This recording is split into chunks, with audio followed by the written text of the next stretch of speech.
And before I begin, there's also a few other things that I just want you to know about me.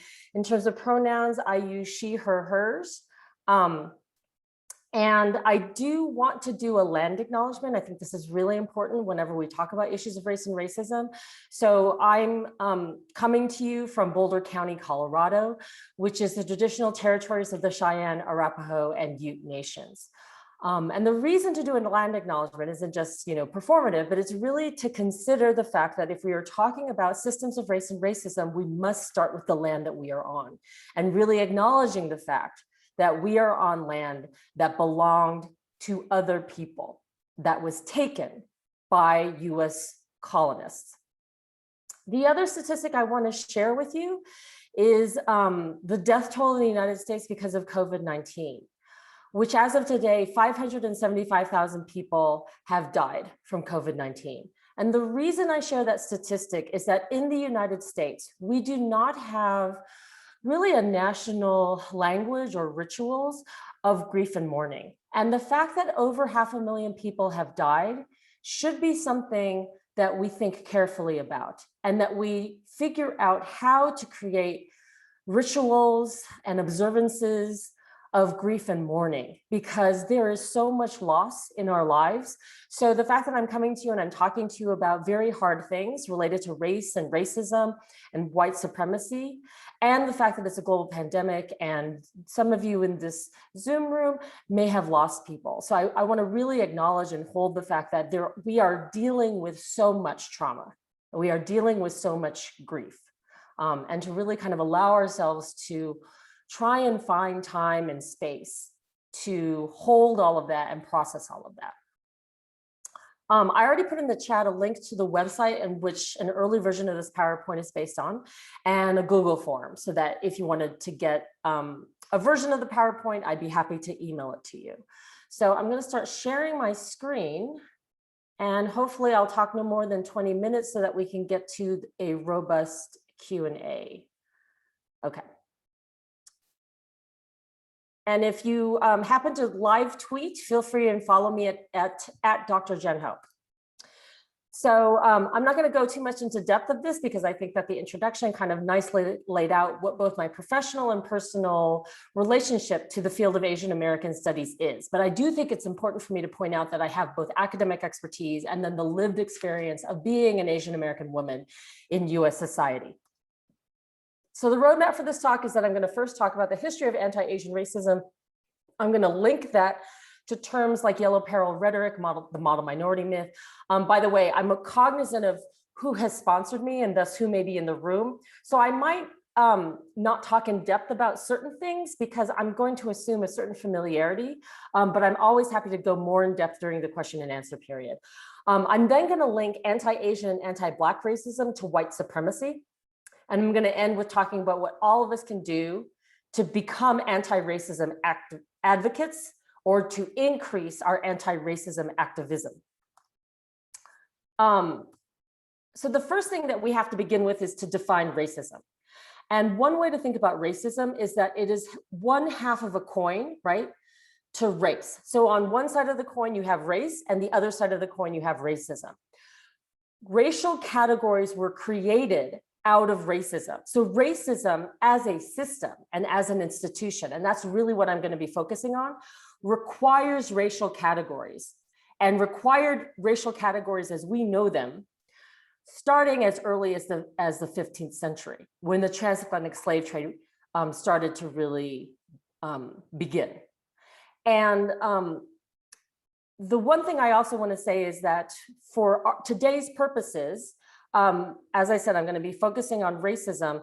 I also believe it's really important, and this is my personal perspective, and it's one that I think Ibram Kendi, if you've read his book, also espouses a version of this.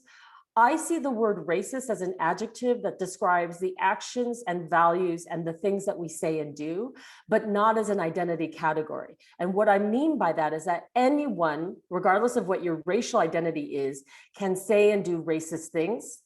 And very similarly, anyone, regardless of your racial category, can say and do anti-racist things. But we'll get to that later in the slide. So here's a brief example of a few racism, the ways that racism has been enacted in the United States. And again, for today's purposes, I'm really focusing on racism in the US, because racism as a global phenomenon looks different depending on where you're located. So racism in Canada has similarities to the United States, but actually looks different. And certainly racism in China and in France look very different than racism in the United States, even though there are certain commonalities that we can talk about.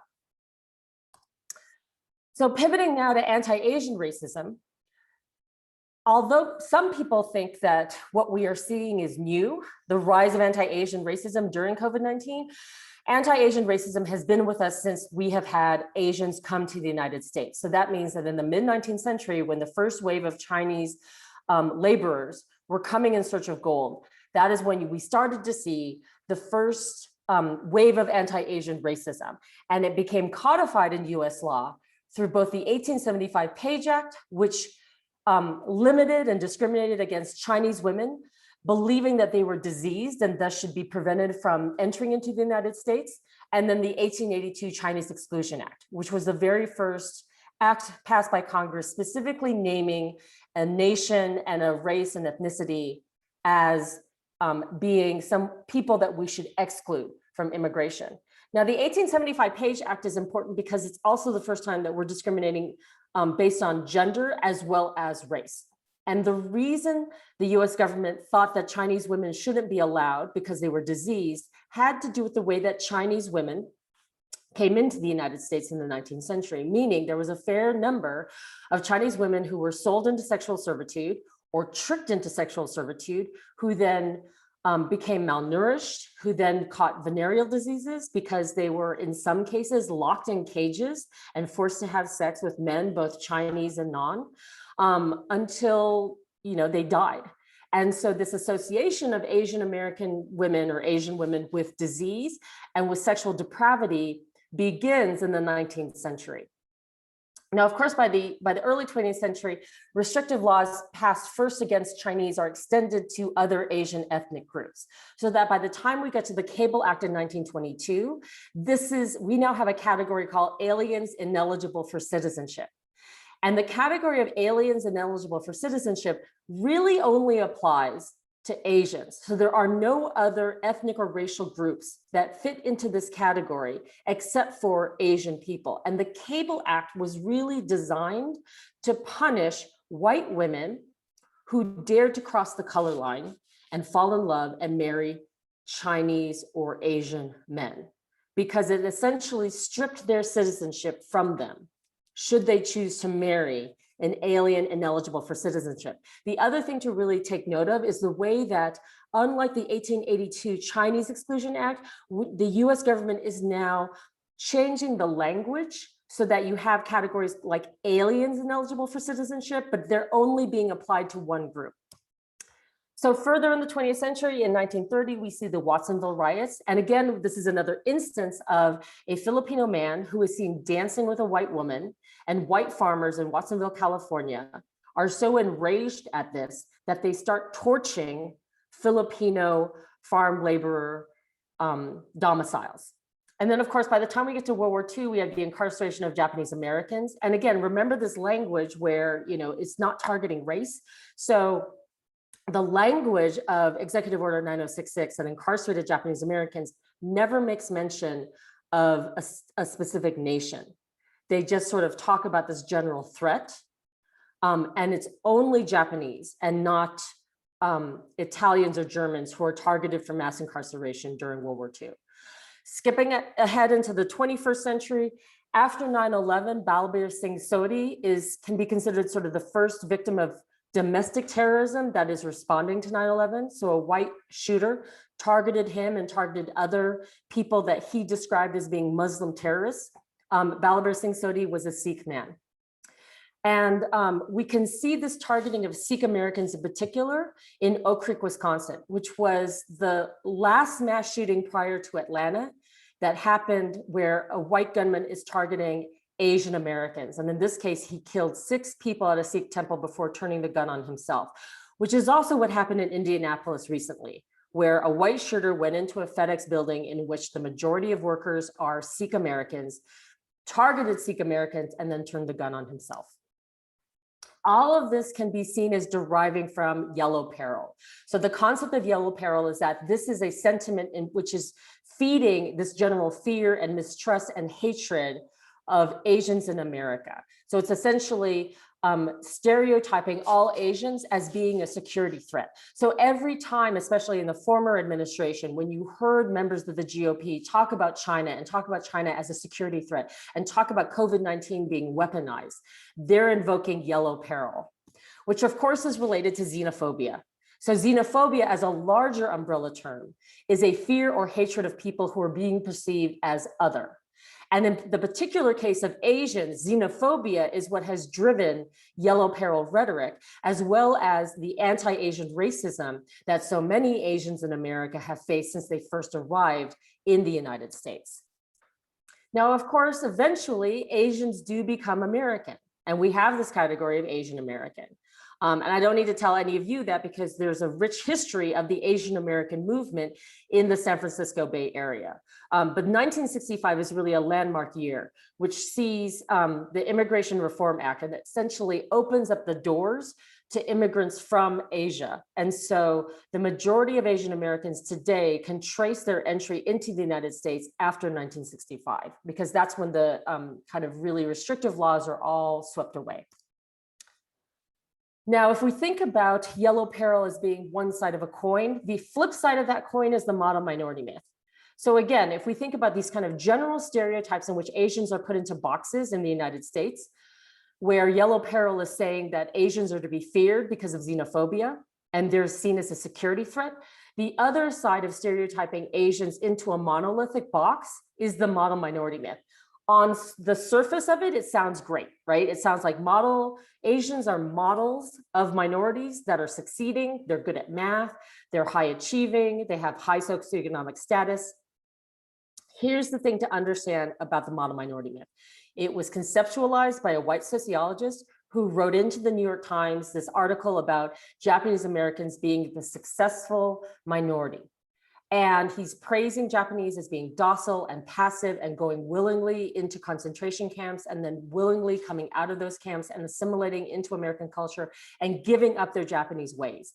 And in the middle of this essay, by praising Japanese, he says directly to Black Americans, why can't you be more like them? Why can't you be docile and not protest for civil rights and cause all this agitation? So part of the really insidious thing that the model minority myth is doing is it's creating a racial wedge between Asian Americans and other non-white racial groups, such as Black, Indigenous, and Latino, Latina, Latinx people.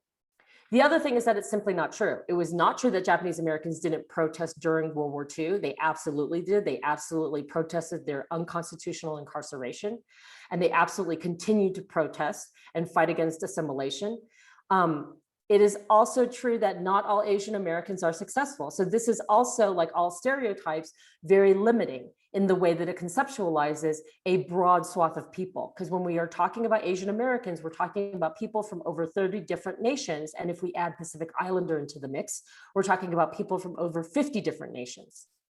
So especially when we're thinking about more recent refugee communities, such as Hmong, Laotian, and Burmese, this myth prevents Hmong, Laotian, Burmese, and Cambodian people in particular, who have among the lowest socioeconomic rates, who have among the lowest high school graduation rates, the lowest English language literacy rates, and the lowest college matriculation rates, to fall between a crack in which, especially in colleges and universities, where Asian Americans are perceived as being overrepresented, and the model minority myth might have administrators thinking that Asian Americans don't need extra help, whether that's literally in terms of services or that's in terms of resources. So what do you do if you're a first generation Burmese refugee student who is trying to get fellowship money and services, and you're being confronted with the stereotype that all Asian Americans are successful? So what I'm talking about essentially is a flattening of race, which is caused by racism. And one of the things that racism does is it says all Asians are alike. And we can see this fatally in Vincent Chin. who in 1982 was murdered by two auto workers who were unemployed, who identified him as Japanese and blamed him for the Detroit auto industry slump. And again, as I mentioned with Balbir Singh Sodhi, we saw the way that he, as a Sikh American, was put into this category of terrorists, that Muslim Americans, South Asian American, Arab Americans, people from the Middle East were all lumped into after 9/11 and continue to face harassment and racism to this day. I'm not going to get too much into the weeds with why saying Chinese virus is racist, because I'm assuming both because I'm speaking to a university audience, as well as an audience that I think has some familiarity with Asian and Asian American culture, that you're intuitively going to know saying the phrase Chinese virus is racist.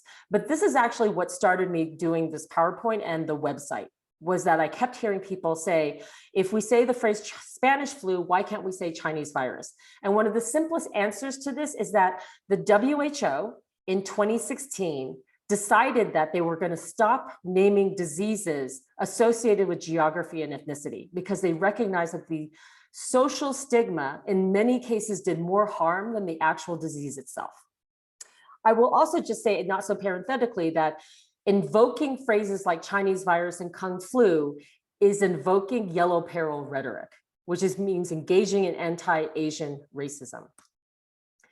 So when I created this PowerPoint slide deck in April of 2020, these were just a few of the incidences, the ones that are kind of hyperlinked, of harassment and physical assaults that were happening against Asians because of the rise of COVID-19 and the rise of yellow peril rhetoric and the scapegoating of Asians, as they are all misidentified as Chinese by some people who are doing the harassment. Obviously, this list has continued to grow since April of 2020. And there are increasing numbers of fatalities now of people who are being targeted by anti-Asian racism. I added to this PowerPoint in the summer of 2020, when in the midst of the Black Lives Matter protests that were national and global, to really think about the kind of commonalities that anti-Black and anti-racism have in common. And I think it's especially important to talk about now because we've seen these viral videos of Black men attacking Asians. And one of the common questions that comes up when I do workshops is this misperception that the majority of anti-Asian racism is happening by Black people against Asians, when statistically that's not true. So Russell Jiang, who's at San Francisco State, he and his team have been looking at who is reporting and who seems to be doing these incidences of anti-Asian racism. And what they're finding is that the majority of people doing anti-Asian racist incidences are white, not Black.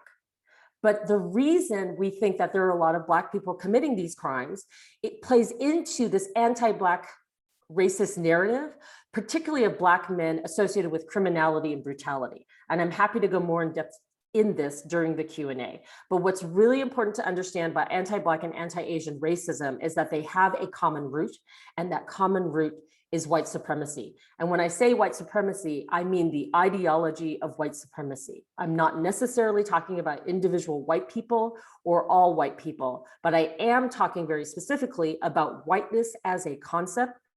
And just like capitalism as a concept, we cannot escape white supremacy in the United States. It is in the air that we breathe and the water that we drink. And I will say to any Asian Americans in this room right now, if you're sort of learning about anti-Asian racism for the first time, if you're feeling really disturbed by anti-Asian racism, particularly seeing Asian elders in San Francisco being hurt, and you're starting to really want to do something, that's fantastic. I applaud you. But I want you to also recognize that you must also start to learn about other types of racisms, and particularly about anti-Black racism, right? So if you're going to fight against anti-Asian racism, you have to also fight against anti-Black racism, anti-Latino Latinx racism, anti-Indigenous racism. So how do we do this, right? How do we become anti-racist allies and advocates? So the first thing is that choosing anti-racism, as I mentioned before, is something available to all people. It is not based on identity. So I am somebody who has said and done racist things in my lifetime. I might have said and done those things out of ignorance or because I didn't know better or inadvertently, but nonetheless, I have said and done racist things. I have also refrained from saying and doing racist things. But refraining from saying and doing racist things is not being anti-racist. That's just me being a decent human being. To be anti-racist means I have to decide and I have to choose anti-racism. And I have to educate myself about anti-racism, which means educating myself about the history of race and racism in the United States. And this education is ongoing. So I'm a university professor who's been writing and teaching and talking about this subject, and I am continuing to learn. I am continuing to read books and articles and watch films and watch documentaries about the history of race and racism in the United States, because this is a history that is ongoing and continuous and encompasses vastly different types of people who have been racialized and have been subject to white supremacy throughout the history of the US. So once you're done sort of at a certain point educating yourself, right? Because the education is ongoing. And I would say, this webinar could be one first step in educating yourself about racism. You have to do something. So like anything else that you're doing for the first time, it can be painful and you're going to make mistakes. So think of it like exercising. If you were going to run the Boston Marathon, you wouldn't just show up to the start line without ever stretching, without ever training to run a marathon, right? If you've never run before. So you have to exercise your anti-racism muscle.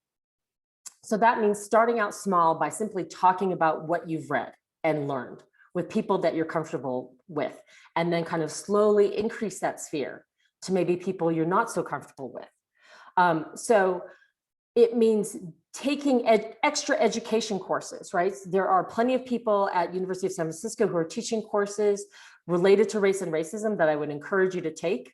I would say if you're ready for the next step, take a free hollaback bystander training, because the more of us who are active bystanders who can intervene when we see acts of discrimination and harassment, the better. So I think a lot of people have seen that viral video of the man beating the Asian woman in New York City. And there were two doormen who did nothing, who in fact shut the door on this woman as she's lying in the sidewalk.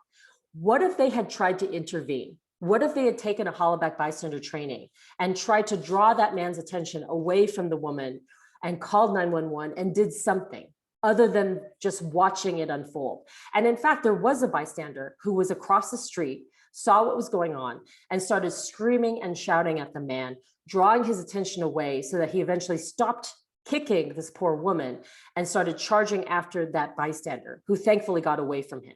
So it's a very small thing that this bystander did, but at least they did something. I have co-developed with a PhD student here at CU Boulder an anti-racism course, which you can take for free. I'll try and put a link in the chat. It's here on the slide deck, and it's also on the website. No, it's not on the website, but I can put a link in the chat. We've designed it to be taken an hour a day over the course of 3 weeks, but because it's free and self-paced, you can take it over 3 months. We're eventually going to unroll Anti-Racism 2 and Anti-Racism 3 and make the content available for people who want to get a certificate, although you do have to pay for the assessment content.